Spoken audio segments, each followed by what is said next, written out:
all used to Boris Johnson's colourful language and odd gaffe, but sometimes people think he does go too far, and it seems like this is one of those occasions.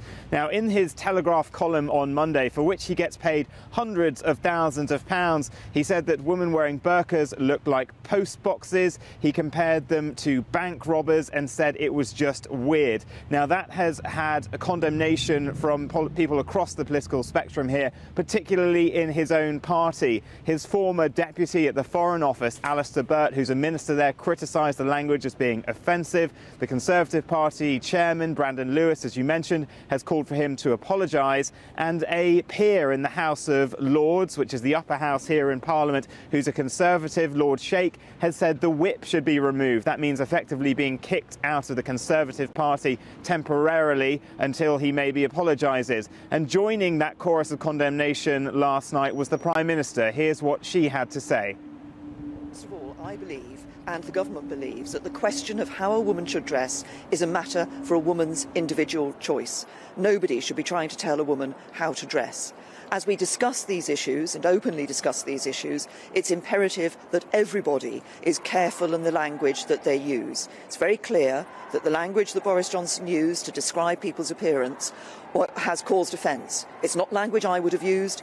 I think it was wrong to have used that language, and I agree with Brandon Lewis. So, Vincent, do you think we're going to hear an apology from Boris Johnson? Well, sources close to Boris Johnson are saying he won't apologise, but the momentum is building behind this now. People saying that it was a racist statement. Boris Johnson has previously had to apologise for sexist comments in the House of Commons, racism towards people in an article about the Commonwealth countries. He's had to apologise to the people of Papua New Guinea for comparing them to cannibals. He's had to apologise to the city of Liverpool for publishing false accusations about the Hillsborough disaster.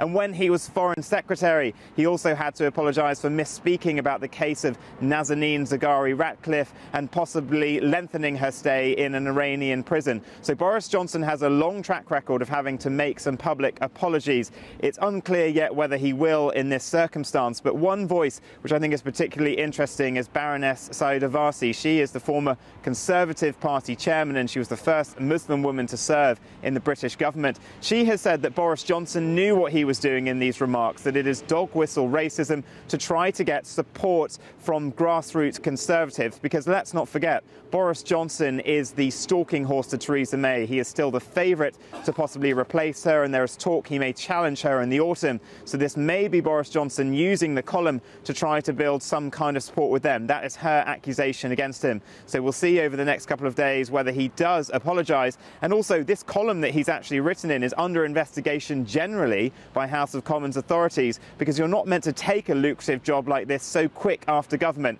So some trouble in store for Boris Johnson.